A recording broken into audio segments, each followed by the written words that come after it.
ਸਤਨਾਮ ਸ਼੍ਰੀ ਵਾਹਿਗੁਰੂ ਸਾਹਿਬ JIO.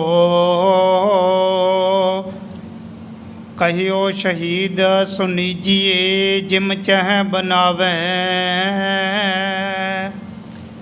ਅਬ ਲੋਕੈ ਤਨ ਵੱਡੀ ਕੋ ਬਹੁਤ ਤਰਾਸ ਹੋ ਪਾਵੈ। ਕਹਿਓ ਸ਼ਹੀਦ ਸੁਨੀਜੀਏ ਜਿਮ ਚਹਿ ਬਨਾਵੈ। ਅਬ ਲੋਕੈ ਤਨ ਵੱਡੀ ਕੋ ਬਹੁਤ ਤਰਾਸ ਹੋ ਪਾਵੈ। ਸਤਨਾਮ ਸ੍ਰੀ ਵਾਹਿਗੁਰੂ ਜੀ। ਬੰਧਨਾ ਕੋ ਲੇਤੀ ਬੰਧਤਾ ਕੋ ਦੇਤ ਜਨ। ਪ੍ਰੀਤ ਲੇਤ ਦੇਤ ਪ੍ਰਤੀਤ ਸੁਖ ਸਿਤ ਹੈ। ਭੌਰ ਲੇਤੇ ਬਡੋ ਪੁਰ ਪਾਉ ਦੇਤੇ ਆਪ। ਨਿਰਗੁਣ ਪਦ ਦੇਤ ਗੁਣ ਦੇਖ ਲੇਤ ਹੈ। ਥੋੜੀ ਜਈ ਭੇਟ ਲੇਤ ਜਮ ਕੀ ਭੇਟ ਦੇਤ। ਸਤਿਗੁਰ ਨਾਨਕ ਜੀ ਕਰ ਨਾਨਕੇਤ ਹੈ। ਹੰਤਾ ਲੇਤ ਦਾਸਨ ਕੀ ਅੰਗ ਬ੍ਰਹਮ ਦੇ ਤੋਰ। मान लेत चरण में मुकत को देता है। एक ओंकार सतगुरु ते प्रसाद सच होई। वाहेगुरु जी के फतेह विघ्न विनाशन सोई। वाहेगुरु जी के फतेह विघ्न विनाशन सोई। वाहेगुरु जी का खालसा वाहेगुरु जी की फतेह। परम सत्कारयोग गुरु रूप खालसा साध संगत जी। जतन भी माई भाई नेमी प्रेमी दोरों नेड़े चल करके महापुरखों दे पवित्र पावन अस्थान अथवा गुरु बाबा जी दे सचखंड दरबार दे विच पहुँचे हो। सतगुरां दे चरनां 'च हाज़री लवाउण वास्ते अपनी अचित बिरतियां बाहरों कागर करन दी खिचल करो। भगत वशल पतत पावन दीना बंधो तिन्ने लोगां दे मालिक सांझे रहवर निरंकारी जोत श्री गुरु गोबिंद सिंह जी महाराज दी पावन कथा चल रही है।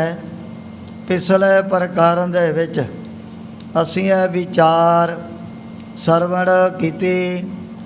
दशमेश पिता ने मालवे दे इलाके दे विच अपने डेरे लगाए हुए हैं। दूरों दूरों रोजाना बड़ियां संगतां भी दर्शन करन वास्ते पहुँचनियां शुरू हो गईयां। दीने पिंड दे विच महाराज ने भाई समीर दे पास अपना जेड़ा डेरा लगाया होया सी। जेड़े गौर सिख इस जंगल दे इलाके च पहला चोई बसण वाले सन। भाई रूप चंद ओदी अगे तो अगे संतान चो भाई धर्म सिंह भाई परम सिंह इन्हां ने बड़िया भेटावां मोहरा दी चरण च लिया करके अर्पण कीतियां। पर जदों इन्हां नूं ये खबर प्राप्त होई भी महाराज दे तां 4 साहिबजादे शहीद हो चुके हैं। सारा ही परिवार थां थां ते विछड़ चुके है। कितना वड्डा जेड़ा शाही ठाट वाट सतगुरु सच्चे पातशाह ने आनंदपुर दे विच बनाया होया सी। वो भी इस वक्त खैरू खैरू हो गए है। दे करके इन्हां दे मन दे विच बड़ा बैराग बड़ी चिंता पैदा हो गई। दोवें हथ जोड़ करके बेनती कर लगे महाराज आप जी ने एक तो सोहना लाल ਦੁਨੀਆ ਦੇ ਵਿੱਚ ਰੱਖ ਲੈਣਾ ਸੀ। ਜਦੋਂ ਅਗਲੇ ਦਿਨ ਭਾਈ ਧਰਮ ਸਿੰਘ ਜੀ ਨੇ ਘਰ ਦੇ ਵਿੱਚ ਬੜੇ ਸਵਾਦਿਸ਼ਟ ਭੋਜਨ ਤਿਆਰ ਕੀਤੇ, ਬਹੁਤ ਸਾਰੇ ਪ੍ਰੇਮੀਆਂ ਨੂੰ ਲੈ ਕਰਕੇ ਅੱਜ ਵੀ ਦਸ਼ਮੇਸ਼ ਪਿਤਾ ਦੇ ਦਰਸ਼ਨ ਕਰਨ ਵਾਸਤੇ ਚੱਲ ਪਏ ਹਨ।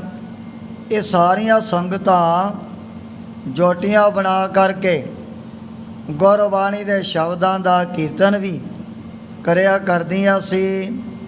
ਪਰ ਜਦੋਂ ਕੁਝ ਕੁ ਪ੍ਰੇਮੀ ਅੱਗੇ ਨੂੰ ਲੰਘ ਗਏ, ਭਾਈ ਧਰਮ ਸਿੰਘ ਨੇ ਨਿਗਾਹ ਮਾਰੀ ਵੀ ਕੋਈ ਜਿਹੜਾ ਸੇਵਕ ਦਾਸ ਕਿਤੇ ਪਿੱਛੇ ਨਾ ਰਹਿ ਜੇ, ਮੈਂ ਉਹਨੂੰ ਆਪਣੇ ਨਾਲ ਹੀ ਲੈ ਕਰਕੇ ਮਹਾਰਾਜ ਦੇ ਪਾਸ ਜਾਣਾ।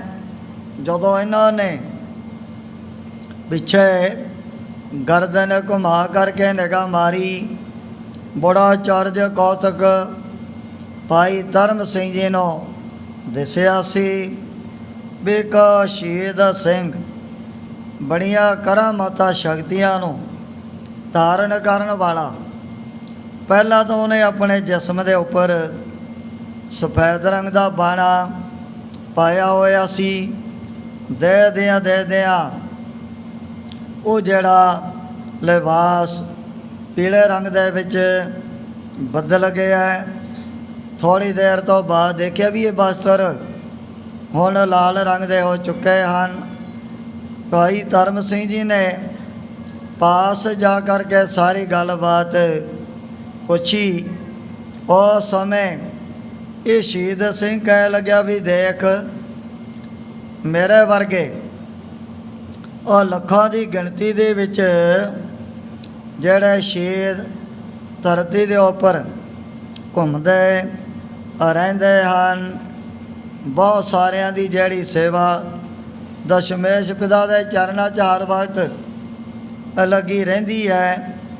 ਉਸ ਸਮੇਂ ਜਿਹੜਾ ਇੱਕ ਸੰਸਾ ਭਾਈ ਧਰਮ ਸਿੰਘ ਜੀ ਦੇ ਮਨ ਦੇ ਅੰਦਰ ਵਾਰ-ਵਾਰ ਪੈਦਾ ਹੋ ਰਿਹਾ ਸੀ। ਸੋਚਦੇ ਨੇ ਵੀ ਦੇਖੋ ਸਤਿਗੁਰੂ ਜੀ ਨੇ ਅਨੰਤ ਕਲਾ ਹੋਏ ਠਾਕਰ ਚੜ੍ਹਿਆ, ਬੇਅੰਤ ਕਰਾਮਾਤਾਂ ਸ਼ਕਤੀਆਂ ਦੇ ਮਾਲਕ, ਪਰ ਇਤਨਾ ਨੁਕਸਾਨ ਕਾਹਦੇ ਵਾਸਤੇ ਕਰਵਾ ਲਿਆ। ਇਹ ਜਿਹੜਾ ਭੁਲੇਖਾ ਇਹਦੇ ਮਨ ਦੇ ਵਿੱਚੋਂ ਦੂਰ ਕਰਨ ਦੇ ਲਈ ਸ਼ਹੀਦ ਸਿੰਘ ਨੇ ਆ ਕਰਕੇ ਸਮਝਾਇਆ ਵੀ ਜੇ ਮੈਂ ਚਾਹਾਂ ਨਾ ਉਹ ਇਕੱਲਾ ਹੀ ਆ ਤੁਰਕਾਂ ਮੁਗਲਾਂ ਪਠਾਨਾਂ ਦੀਆਂ ਫੌਜਾਂ ਨੂੰ ਨਾਸ ਕਰ ਦੋ, ਕੋਈ ਜ਼ਿਆਦਾ ਟਾਈਮ ਨਹੀਂ ਲੱਗਣਾ। ਪਰ ਮੇਰੇ ਵਰਗੇ ਫਿਰਦੇ ਨੇ ਇੱਥੇ ਲੱਖਾਂ ਦੀ ਗਿਣਤੀ 'ਚ, ਪਰ ਸਤਿਗੁਰੂ ਜੀ ਸਾਨੂੰ ਆਪਣੇ ਵੱਲੋਂ ਕਦੇ ਵੀ ਇਜਾਜ਼ਤ ਨਹੀਂ ਦਿੰਦੇ ਹਨ। ਇਹ ਕਹਿ ਲੱਗਿਆ ਵੀ ਤੂੰ ਕਰਨੀ ਵਾਲੇ ਗੁਰ ਸਿੱਖਾਂ ਦੀ ਕੁਲ ਦੇ ਵਿੱਚ ਪੈਦਾ ਹੋ ਗਿਆ, ਤਾਂ ਤੈਨੂੰ ਮੇਰੇ ਦਰਸ਼ਨ ਹੋ ਗਏ ਹਨ। ਸੁਣ ਕਰਕੇ ਭਾਈ ਧਰਮ ਸਿੰਘ ਜੀ ਦੇ ਮਨ ਦਾ ਜਿਹੜਾ ਵਹਿਮ ਭੁਲੇਖਾ ਦੂਰ ਹੋ ਗਿਆ ਵੀ ਮੈਂ ਤਾਂ ਐਵੇਂ ਸਰਬੱਗ ਅੰਤਰਜਾਮੀ ਸਤਿਗੁਰਾਂ ਦੀ ਜਿਹੜੀ ਲੀਲਾ ਹੈ, ਬੜੇ ਚਰਜ ਕੌਤਨ ਕਤੇ ਨੇ ਦਸ਼ਮੇਸ਼ ਪਿਤਾ ਦੇ, ਮੈਂ ਐਵੇਂ ਮਨ ਦੇ ਵਿੱਚ ਬੜੀਆਂ ਤਰਕਾਂ ਧਾਰਨ ਕਰ ਲਈਆਂ ਹਨ। ਉਸ ਸਮੇਂ ਬੜੇ ਜਿਹੜੇ ਬਾਚਨ ਬਿਲਾਸ ਭਾਈ ਧਰਮ ਸਿੰਘ ਜੀ ਨੇ ਇਸ ਸ਼ਹੀਦ ਸਿੰਘ ਦੇ ਨਾਲ ਕੀਤੇ ਸੀ। ਇਤਿਹਾਦਕ ਪ੍ਰਸੰਗ ਪਿੱਛੇ ਆਇਆ। ਅੱਗੇ ਜਿਸ ਪ੍ਰਕਾਰ ਸਤਿਗੁਰਾਂ ਦੀ ਪਵਿੱਤਰ ਪਾਵਨ ਕਥਾ ਦੇ ਤਾਈ ਗ੍ਰੰਥ ਕਰਤਾ ਭਾਈ ਸਾਹਿਬ ਭਾਈ ਸੰਤੋਖ ਸਿੰਘ ਜੀ ਉਚਾਰਨ ਕਰਦੇ ਨੇ, ਆਪਣੇ ਮਨਾਂ ਨੂੰ ਇਕਾਗਰ ਕਰਦੇ ਹੋਏ ਆਲਸ ਤੋਂ ਸਾਵਧਾਨ ਹੋ ਕਰਕੇ ਆਖੋ ਸਤਨਾਮ ਸ੍ਰੀ ਵਾਹਿਗੁਰੂ ਜੀ। ਸਤਨਾਮ ਸ੍ਰੀ ਵਾਹਿਗੁਰੂ ਜੀ। ਕਹਿਓ ਸ਼ਹੀਦ ਸੁਨੀਜੀਏ ਜਿਮ ਚਹਿ ਬਣਾਵੈ। ਉਸ ਸਮੇਂ ਇਹ ਜਿਹੜਾ ਸ਼ਹੀਦ ਸਿੰਘ ਭਾਈ ਧਰਮ ਸਿੰਘ ਜੀ ਨੂੰ ਦੱਸਣ ਲੱਗੇ ਵੀ ਜਿਵੇਂ ਅਸੀਂ ਚਾਹੀਏ ਉਸੇ ਤਰ੍ਹਾਂ ਦੀ ਵਿਧੀ ਮਿੰਟਾਂ ਸਕਿੰਟਾਂ ਦੇ ਵਿੱਚ ਹੀ ਰਚ ਸਕਦੇ ਹਾਂ। ਅਬ ਲੋਕ ਹੈ ਤਨ ਵੱਡੀ ਕੋ ਬਹੁਤ ਤਰਾਸ ਹੋ ਪਾਵੈ। ਕਹਿ ਲੱਗਿਆ ਵੀ ਜੇ ਤੈਂ ਮੇਰੇ ਬਹੁਤ ਵੱਡੇ ਕਾਰ ਦੇ ਦਰਸ਼ਨ ਕਰਨੇ ਹਨ, ਕਿਤੇ ਮਨ ਦੇ ਵਿੱਚ ਡਰ ਨਾ ਜਾਈ ਜਦੋਂ ਮੈਂ ਆਪਣਾ ਬਹੁਤ ਵੱਡਾ ਜਿਹੜਾ ਰੂਪ ਧਾਰਨ ਕਰ ਲੈਣਾ ਹੈ। ਸਿੱਖ ਕਦੀਮੀ ਜਾਣ ਕੈ ਮਿਲ ਬਾਤ ਬਤਾਈ। ਤੇਰੀ ਕੋਲ ਦੇ ਵਿੱਚ ਗੁਰੂ ਬਾਬਾ ਜੀ ਦੀ ਜਿਹੜੀ ਗੁਰ ਸਿੱਖੀ ਚਲੀ ਆਉਂਦੀ ਹੈ, ਇਸ ਕਰਕੇ ਮੈਂ ਤੇਰੇ ਨਾਲੇ ਸਾਰੇ ਗੁਪਤ ਬਚਨ ਬਿਲਾਸ ਕੀਤੇ ਹਨ। ਜੀ ਅਬ ਦੇਖਿਓ ਚਹਿਤ ਹੈ ਸਭ ਦੇਹੋਂ ਦਿਖਾਈ। ਸ਼ਹੀਦ ਸਿੰਘ ਕਹਿਣ ਲੱਗਾ ਵੀ ਤੇਰੀ ਮਰਜ਼ੀ ਹੈ, ਜੇ ਤੂੰ ਕਹੇ ਤੈਨੂੰ ਮੈਂ ਆਪਣਾ ਬਹੁਤ ਵੱਡਾ ਰੂਪ ਵੀ ਹੁਣੇ ਦਿਖਾ ਸਕਦਾ ਹਾਂ। ਬੋਲਤ ਬਰ ਦਿਓ ਬਪ ਵੱਡੋ ਕੋਸਨ ਲਗ ਹੋਵਾ। ਬਚਨ ਬਿਲਾਸ ਕਰਦਿਆਂ ਕਰਦਿਆਂ ਇਹਨੇ ਆਪਣਾ ਜਿਹੜਾ ਸਰੀਰ ਕੋਹਾਂ ਤੱਕ ਬਹੁਤ ਵੱਡੇ ਰੂਪ ਵਾਲਾ ਧਾਰਨ ਕਰ ਲਿਆ। ਬਾਹੋਂ ਉਬੈ ਬਹੁਤ ਦੂਰ ਲੱਗ ਸਿਰ ਨਭ ਲਗ ਜੋਵਾ। ਹੁਣ ਭਾਈ ਧਰਮ ਸਿੰਘ ਨੂੰ ਇਹਦਾ ਜਿਹੜਾ ਸਿਰ ਆਕਾਸ਼ ਦੇ ਨਾਲ ਲੱਗਿਆ ਹੋਇਆ ਦਿਸਿਆ। ਹੁਣ ਜਿਵੇਂ ਜਿਸਮ ਦਾ ਆਕਾਰ ਵੱਡਾ, ਉਸੇ ਤਰ੍ਹਾਂ ਵੱਡੀਆਂ ਵੱਡੀਆਂ ਬਾਹਾਂ ਵੀ ਇਹਦੀਆਂ ਵੱਧ ਚੁੱਕੀਆਂ ਹਨ। ਰੂਪ ਭਿਆਨਕ ਹੀਰ ਕਰ ਉਰ ਤਰਾਸ ਪੰਨਾ। ਇਹ ਜਿਹਾ ਬੜਾ ਭਿਆਨਕ ਵੱਡਾ ਰੂਪ ਦੇ ਕਰਕੇ ਭਾਈ ਧਰਮ ਸਿੰਘ ਜੀ ਉਸ ਸਮੇਂ ਥੋੜਾ ਜਿਹਾ ਡਰਦੇ ਸਹਿਤ ਹੋ ਗਏ ਸਨ। ਹਾਥ ਜੋੜ ਕੇ ਧਰਮ ਸਿੰਘ ਤੁਮ ਹੋ ਧਨ ਧੰਨਾ। ਉਸ ਵਾਤੇ ਨੇ ਤਾਂ ਆਪਣੇ ਵੱਲੋਂ ਦੋਵੇਂ ਹੱਥ ਜੋੜ ਕੇ ਉਸ ਸ਼ਹੀਦ ਸਿੰਘ ਦੇ ਅੱਗੇ ਬੇਨਤੀ ਕਰ ਦਿੱਤੀ ਵੀ ਤੁਸੀਂ ਤਾਂ ਬੜੀ ਧਨਤਾ ਦੇ ਯੋਗ ਹੋ, ਜਿਨ੍ਹਾਂ ਨੇ ਇਤਨੀਆਂ ਕਰਾਮਾਤਾਂ ਸ਼ਕਤੀਆਂ ਆਪਣੇ ਮਨ ਦੇ ਅੰਦਰ ਛੁਪਾ ਕਰਕੇ ਰੱਖੀਆਂ ਹੋਈਆਂ ਹਨ। ਸਭ ਬਿਦ ਮੁਝ ਨਿਸ਼ਚੈ ਕਰਿਓ ਮੈਂ ਨੀਕੇ ਜਾਨਾ। ਤੁਹਾਡੇ ਬਚਨ ਸੁਣ ਕਰਕੇ ਨਾ ਹੁਣ ਇਹ ਮੇਰੇ ਮਨ ਦੇ ਵਿੱਚ ਵੀ ਪੱਕਾ ਯਕੀਨ ਭਰੋਸਾ ਗੁਰੂ ਕਲਗੀਧਰ ਸੱਚੇ ਪਾਤਸ਼ਾਹ ਦੇ ਕੌਤਕਾਂ ਦੇ ਉੱਪਰ ਵੱਜ ਗਿਆ ਹੈ। ਅਬਨਾਸ਼ੀ ਸਤਿਗੁਰ ਪ੍ਰਭੂ ਨਿਤ ਮਹਿਦ ਮਹਾਨਾ। ਵੀ ਦਸ਼ਮੇਸ਼ ਪਿਤਾ ਉਸ ਨਿਰਗੁਣ ਪਰਮਾਤਮਾ ਦਾ ਹੀ ਰੂਪ ਹਨ ਤੇ ਜਿਨ੍ਹਾਂ ਦੀ ਮਹਿਮਾ ਨੂੰ ਬਰਮੇ ਵਰਗੇ ਵੀ ਨਹੀਂ ਜਾਣ ਸਕਦੇ ਹਨ। ਮਹਿਮਾ ਨਾ ਜਾਣੈ ਵੇਦ, ਬ੍ਰਹਮੇ ਨਹੀਂ ਜਾਣੈ ਭੇਦ, ਅਵਤਾਰ ਨਾ ਜਾਣੈ ਅੰਤ, ਪਰਮੇਸ਼ਰ ਪਾਰ ਬ੍ਰਹਮ ਬੇਅੰਤ। ਜਿੱਥੇ ਪਰਮਾਤਮਾ ਆਪ ਹੀ ਬੇਅੰਤ ਹੈ, ਫਿਰ ਉਹਦੀਆਂ ਕਰਾਮਾਤਾਂ ਸ਼ਕਤੀਆਂ ਦਾ ਕਿਹੜਾ ਇਹ ਦੁਨੀਆ ਦੇ ਵਿੱਚ ਅੰਤ ਪਾ ਲਏਗਾ।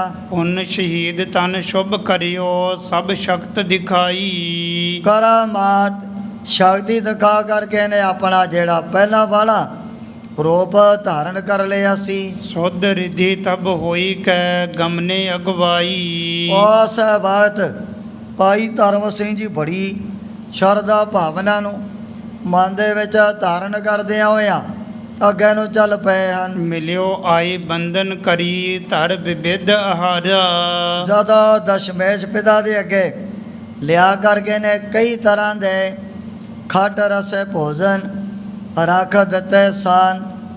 ਫਿਰ ਮਹਾਰਾਜ ਦੇ ਚਰਨਾਂ ਤੇ ਨੇ ਨਮਸਕਾਰ ਕੀਤੀ ਹੈ। ਸਤਿਗੁਰ ਲਖ ਸਿੱਖ ਆਪਣੇ ਪਿਖ ਹੁਕਮ ਉਚਾਰਾ।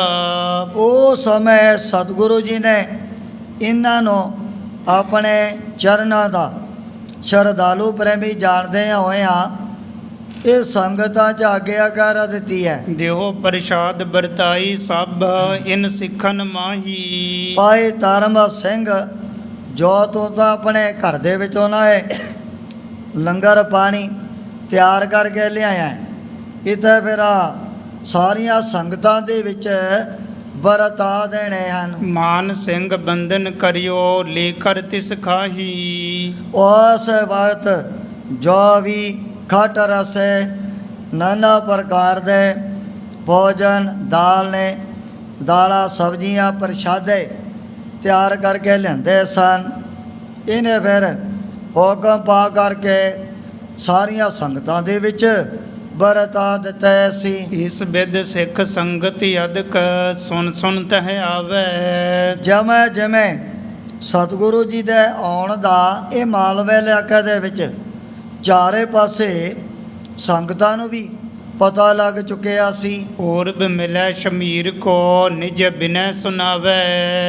ਜਿਹੜੇ ਗੁਰ ਸਿੱਖੂ ਪਹਿਲਾਂ ਆ ਕਰਕੇ ਪਾਈ ਸਮੀਰ ਨੂੰ ਮਿਲਦੇ ਸੀ, ਉਹ ਫਿਰ ਅੱਗੇ ਮਹਾਰਾਜ ਤੋਂ ਆਗਿਆ ਲੈ ਕੇ ਸੰਗਤਾਂ ਨੂੰ ਦਰਸ਼ਨ ਕਰਵਾਇਆ ਕਰਦੇ ਸਨ। ਦਰਸ਼ਨ ਗੁਰ ਕਰਵਾਈ ਹੈ ਹੋਈ ਸੰਗ ਹਮਾਰੀ। ਜਿਹੜਾ ਵੀ ਪ੍ਰੇਮੀ ਦੂਰੋਂ ਨੇੜੇ ਚੱਲ ਕਰਕੇ ਆ ਗਿਆ, ਭਾਈ ਸਮੀਰ ਜੀ ਆਪ ਨਾਲ ਲਿਜਾ ਕਰਕੇ ਉਹਨਾਂ ਨੂੰ ਦਸ਼ਮੇਸ਼ ਪਿਤਾ ਦੇ ਦੀਦਾਰ ਕਰਵਾਇਆ ਕਰਦੇ ਸਨ। ਅੰਤਰ ਲੈ ਗਮਨੋ ਸਦਨ ਜਿਹ ਪ੍ਰਭੂ ਉਤਾਰੀ। ਜੈਸ ਥਾਂ ਤੇ ਇਹਨਾਂ ਨੇ ਬਹੁਤ ਸੁੰਦਰ ਖੁੱਲ੍ਹੇ ਡੋਲੇ ਪਰਦੇ ਵਿੱਚ ਮਹਾਰਾਜ ਦਾ ਉਤਾਰਾ ਕਰਵਾਇਆ ਹੋਇਆ ਹੈ। ਉੱਥੇ ਫਿਰ ਲਿਜਾ ਕਰਕੇ ਸੰਗਤਾਂ ਨੂੰ ਆਪ ਦਰਸ਼ਨ ਕਰਵਾ ਦਿੰਦਾ ਸੀ। ਤਬ ਸ਼ਮੀਰ ਪ੍ਰਭ ਬੂਝ ਕੈ ਲੈ ਆਗਿਆ ਜਾਵੇ। ਪਰ ਜਦੋਂ ਵੀ ਸੰਗਤਾਂ ਚੱਲ ਕਰਕੇ ਆਉਂਦੀਆਂ, ਪਹਿਲਾਂ ਭਾਈ ਸਮੀਰ ਜੀ ਮਹਾਰਾਜ ਦੇ ਪਾਸੋਂ ਅੰਦਰ ਜਾ ਕੇ ਆਗਿਆ ਲਿਆ ਕਰਦੇ ਸਨ। ਆਪਣੇ ਸੰਗ ਲਿਜਾਈ ਕਰ ਦਰਸ਼ਨ ਕਰਵਾਵੇ। ਜਦੋਂ ਦਸ਼ਮੇਸ਼ ਪਿਤਾ ਦਾ ਹੁਕਮ ਹੋ ਜਾਂਦਾ ਹੈ, ਉਸੇ ਬਾਤ ਚਾਹੇ ਕੋਈ ਮਾਈ ਹੈ ਚਾਹੇ ਭਾਈ ਹੈ, ਉਹਨਾਂ ਨੂੰ ਮਹਾਰਾਜ ਦੇ ਚਰਨਾਂ ਦੇ ਵਿੱਚ ਲੈ ਜਾਂਦਾ ਸੀ। ਇਮ ਯਾਵਤ ਚਹੁ ਦਿਸ਼ਨ ਤੀ ਸਿੱਖ ਸੰਗਤ ਬ੍ਰਿੰਦਾ। ਹੁਣ ਚਾਰੇ ਦਿਸ਼ਾ ਚੋਂ ਬੜੀਆਂ ਜਿਹੜੀਆਂ ਸੰਗਤਾਂ ਇਹ ਮਾਲਵੇ ਇਲਾਕੇ ਦੇ ਵਿੱਚ ਹੀ ਪਹੁੰਚਣ ਲੱਗ ਪਈਆਂ ਹਨ। ਸਨੇ ਸਨੇ ਦਰਸ਼ਹਿ ਗੁਰੂ ਪਦ ਪਦਮ ਮਨਿੰਦਾ। ਜਿਹੜਾ ਵੀ ਗੌਰ ਸਿਖਾਉਂਦਾ ਹੈ, ਉਹ ਬੈੜੇ ਸਹਿਜ ਮਤੇ ਦੇ ਨਾਲ ਸਤਿਗੁਰੂ ਜੀ ਦੇ ਦੀਦਾਰ ਕਰਿਆ ਕਰਦਾ ਸੀ। ਭਾਈ ਰੂਪੇ ਕੀ ਕੁਲੀ ਇੱਕ ਗੁੱਦੜ ਹੋਇਓ ਹੋ। ਭਾਈ ਰੂਪ ਚੰਦ ਦੀ ਕੁਲ ਦੇ ਵਿੱਚ ਇੱਕ ਅੱਗੇ ਬਹੁਤ ਮਹਾਨ ਕਰਨੀ ਵਾਲਾ ਭਾਈ ਗੁੱਦੜ ਕਰਕੇ ਮਹਾਂਪੁਰਖ ਹੋਇਆ ਹੈ। ਅਦਕ ਪ੍ਰਤਾਪੀ ਜਗ ਭਇਓ ਬਹੁਤਨ ਤਨ ਤੈਨ ਜਿਉਇਓ। ਜੈਸਾ ਭਾਈ ਗੁੱਦੜ ਦਾ ਇਹ ਮਾਲਵੇ ਇਲਾਕੇ ਦੇ ਵਿੱਚ ਚਾਰੇ ਪਾਸੇ ਬੜਾ ਤੇਜ ਪ੍ਰਤਾਪ ਵਧਿਆ ਸੀ। ਦਿਆਲ ਦਾਸ ਤਿਸ ਕੋ ਪਿਤਾ ਬੜ ਅਜਮਤਵੰਤਾ। ਅੱਗੇ ਫਿਰ ਇਹਨਾਂ ਦੇ ਜਿਹੜੇ ਪਿਤਾ ਜੀ ਭਾਈ ਦਿਆਲ ਦਾਸ, ਇਹ ਵੀ ਬੜੀਆਂ ਕਰਾਮਾਤਾਂ ਸ਼ਕਤੀਆਂ ਨੂੰ ਧਾਰਨ ਕਰਨ ਵਾਲੇ ਹੋਏ ਹਨ। ਗੁਰ ਆਈ ਸੁਣ ਕੇ ਗਇਓ ਚਿਤ ਦਰਸ਼ ਚਹੰਤਾ। ਜਦੋਂ ਇਹਨਾਂ ਨੂੰ ਵੀ ਮਹਾਰਾਜ ਦੇ ਆਉਣ ਦਾ ਪਤਾ ਲੱਗਿਆ ਵੀ ਇਸ ਸਮੇਂ ਦੀਨ ਦੁਨੀਆ ਦੇ ਮਾਲਕ ਸਤਿਗੁਰੂ ਜੀ ਭਾਈ ਸਮੀਰ ਦੇ ਪਾਸ ਟਿਕੇ ਹੋਏ ਹਨ। ਮਿਲ ਸ਼ਮੀਰ ਕੇ ਸਾਥ ਤਿੰਨ ਗੁਰ ਨਿਕਟ ਪਠਾਇਓ। ਹੁਣ ਇਹ ਵੀ ਆਪਣੇ ਇਲਾਕੇ ਚੋਂ ਚੱਲ ਕਰਕੇ ਮਹਾਰਾਜ ਦਾ ਦਰਸ਼ਨ ਕਰਨਾ ਚਾਹੁੰਦੇ ਹਨ। ਲੀ ਆਗਿਆ ਪ੍ਰਭ ਬਦੰਤੀ ਅੰਤਰ ਸੋ ਲਿਆਇਓ। ਜਿਆਦਾ ਭਾਈ ਦਿਆਲ ਦਾਸ ਇਹ ਵੀ ਭਾਈ ਸਮੀਰ ਦੇ ਪਾਸ ਪਹੁੰਚ ਗਏ ਹਨ। ਇੱਕ ਤੇ ਖਾਨ ਸੰਗ ਆਨ ਤਿਹੀ ਦਰਸ਼ਨ ਤਬ ਕੀਨਾ। ਉਸ ਵਕਤ ਇੱਕ ਵਿਚਾਰਾ ਗਰੀਬ ਮਿਸਤਰੀ ਤਖਾਨ ਇਹ ਵੀ ਇਹਨਾਂ ਦੇ ਨਾਲ ਹੀ ਚੱਲ ਕਰਕੇ ਆਇਆ ਸੀ। ਕਰ ਜੋਰੇ ਸਿਰ ਧਰ ਧਰਿਓ ਕਰ ਨਮੋ ਪਰਬੀਨਾ। ਇਹਨੇ ਵੀ ਜਦੋਂ ਮਹਾਰਾਜ ਦੇ ਚਰਨਾਂ ਤੇ ਆਪਣਾ ਸੀਸ ਰੱਖ ਕੇ ਮੱਥਾ ਟੇਕਿਆ ਸੀ। ਕੋਸ਼ਿਸ਼ ਸੂਖਮ ਬਸਤਰ ਕੀ ਗੁਰ ਆਗੇ ਰਾਖੀ। ਇਹਨਾਂ ਨੇ ਬਹੁਤ ਸੂਖਮ ਬਸਤਰ ਦੀ ਚਿੱਟੀ ਪੋਸ਼ਾਕ ਮਹਾਰਾਜ ਦੇ ਚਰਨਾਂ 'ਚ ਆ ਕਰਕੇ ਭੇਟਾ ਕਰ ਦਿੱਤੀ ਹੈ। ਕੌਸ਼ਲ ਪ੍ਰਸ਼ਨ ਸਭ ਹੂੰ ਕਹਿਓ ਬਿਨਤੀ ਬਹੁ ਪਾਖੀ। ਪਹਿਲਾਂ ਤਾਂ ਇਹਨਾਂ ਨੇ ਮਹਾਰਾਜ ਦੇ ਨਾਲ ਬੈਠ ਕਰਕੇ ਆਪਣੇ ਵੱਲੋਂ ਰਾਜੀ ਖੁਸ਼ੀ ਦੇ ਬੜੇ ਬਚਨ ਬਿਲਾਸ ਕੀਤੇ ਸਨ। ਬੈਠੇ ਪ੍ਰਭੂ ਸਮੀਪ ਤਬ ਚਿਰਕਾਲ ਬਿਤਾਈ। ਜਦੋਂ ਕਾਫੀ ਟਾਈਮ ਇਹਨਾਂ ਨੇ ਸਤਿਗੁਰੂ ਜੀ ਦੀ ਹਜ਼ੂਰੀ ਦੇ ਵਿੱਚ ਬੈਠ ਕਰਕੇ ਬਤੀਤ ਕੀਤਾ ਸੀ। ਕਹਿਤ ਸੁਨਤ ਸ਼ੁਭ ਬਾਰਤਾ ਸਤਿਗੁਰ ਬਿਗਸਾਈ। ਮਹਾਰਾਜ ਨੇ ਵੀ ਇਹਨਾਂ ਦੇ ਨਾਲ ਬੜੇ ਜਿਹੜੇ ਗਿਆਨ ਦੇ, ਭਗਤੀ ਦੇ, ਬੈਰਾਗ ਦੇ ਬਚਨ ਆਪਣੇ ਵੱਲੋਂ ਸਾਂਝੇ ਕੀਤੇ ਸਨ। ਭਈ ਪ੍ਰਸੰਨ ਸ਼ਮੀਰ ਪ੍ਰਭ ਪਰ ਵੱਡ ਸੇਵ ਕਰੰਤਾ। ਭਾਈ ਸਮੀਰ ਜੀ ਇਹ ਹਰ ਵਕਤ ਗੁਰੂ ਕਲਗੀਧਰ ਸੱਚੇ ਪਾਤਸ਼ਾਹ ਦੀ ਬੜੀ ਸੇਵਾ ਕਰਦੇ ਰਹਿੰਦੇ ਹਨ। ਤਿੰਨੇ ਟਾਈਮ ਆਪਣੇ ਹੱਥੀਂ ਬੜੇ ਸਵਾਦਿਸ਼ਟ ਭੋਜਨ ਤਿਆਰ ਕਰਕੇ ਛਕਾਉਣੇ। ਇਸੇ ਤਰ੍ਹਾਂ ਜੋ ਨੇ ਸਤਿਗੁਰੂ ਜੀ ਦੀਆਂ ਪੋਸ਼ਾਕਾਂ ਧੋ ਕਰਕੇ ਉਹਨਾਂ ਨੂੰ ਵੀ ਇਹਨਾਂ ਦਾ ਜਿਹੜਾ ਪਰਿਵਾਰ ਸਾਫ਼ ਕਰਿਆ ਕਰਦਾ ਸੀ।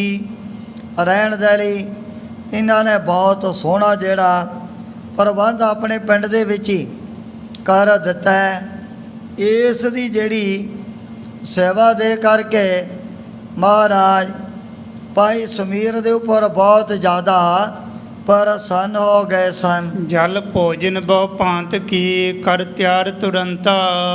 ਜਦੋਂ ਵੀ ਕਿਤੇ ਲੋੜ ਹੁੰਦੀ ਹੈ ਉਸੇ ਵਕਤ ਨਾਨਾ ਪ੍ਰਕਾਰ ਦੇ ਬੜੇ ਸਵਾਦਿਸ਼ਟ ਭੋਜਨ ਤਿਆਰ ਕਰਕੇ ਭਾਈ ਸਮੀਰ ਜੀ ਛਕਾਇਆ ਕਰਦੇ ਸੀ। ਪ੍ਰੇਮ ਸਮੇਤ ਅਚਾਵ ਹੀ ਕਰ ਜੋਰ ਖਰੋਬੈ। ਜਦੋਂ ਵੀ ਮਹਾਰਾਜ ਨੇ ਲੰਗਰ ਪਾਣੀ ਛਕਣਾ, ਚਾਹੇ ਸਵੇਰ ਹੈ ਚਾਹੇ ਦੁਪਹਿਰ ਹੈ ਸ਼ਾਮ ਹੈ, ਭਾਈ ਸਮੀਰ ਜੀ ਉਸੇ ਵਕਤ ਨਾ ਮਹਾਰਾਜ ਦੇ ਅੱਗੇ ਦੋਵੇਂ ਹੱਥ ਜੋੜ ਕਰਕੇ ਖੜੇ ਹੋ ਜਾਂਦੇ ਸਨ। ਕਰੇ ਸ਼ੀਘਰ ਹੀ ਕਾਜ ਸੋ ਜਿਮ ਆਗਿਆ ਹੋਵੇ।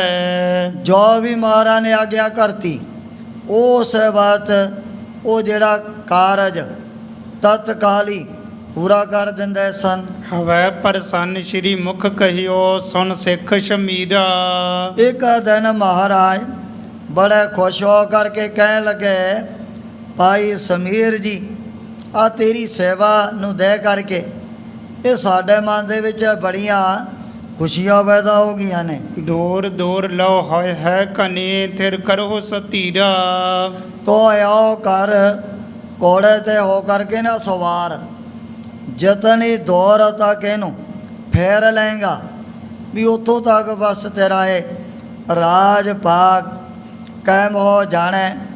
ਜਿੱਥੇ ਜਿੱਥੇ ਪਿੰਡਾਂ ਨਗਰਾਂ 'ਚ ਤੈਂ ਘੋੜਾ ਫੇਰ ਲਿਆ ਨਾ ਉੱਥੇ ਤੱਕ ਤੇਰੇ ਰਾਜ ਭਾਗ ਦੀਆਂ ਜਿਹੜੀਆਂ ਹੱਦਾਂ ਕਾਇਮ ਹੋ ਜਾਣੀਆਂ ਹਨ। ਦਇਆਲ ਦਾਸ ਪੋਸ਼ਿਸ਼ ਦਈ ਹਮ ਅਗਰ ਚੜਾਈ। ਭਾਈ ਦਇਆਲ ਦਾਸ ਇਹ ਵੀ ਨਾਮ ਰਸੀਏ ਬ੍ਰਹਮੇ ਤੇ ਮਹਾਂਪੁਰਖ ਭਾਈ ਰੂਪ ਚੰਦੀ ਬਾਂਦੇ ਵਿੱਚੋਂ ਜੋ ਹੋਏ ਨੇ, ਉਹਨਾਂ ਨੇ ਇੱਕ ਜਿਹੜੀ ਬੇਕੀਮਤੀ ਸੋਕਮ ਬਸਤਰ ਦੀ ਪੋਸ਼ਾਕ ਤਿਆਰ ਕਰਕੇ ਮਹਾਰਾਜ ਦੇ ਚਰਨਾਂ 'ਚ ਭੇਟਾ ਕੀਤੀ।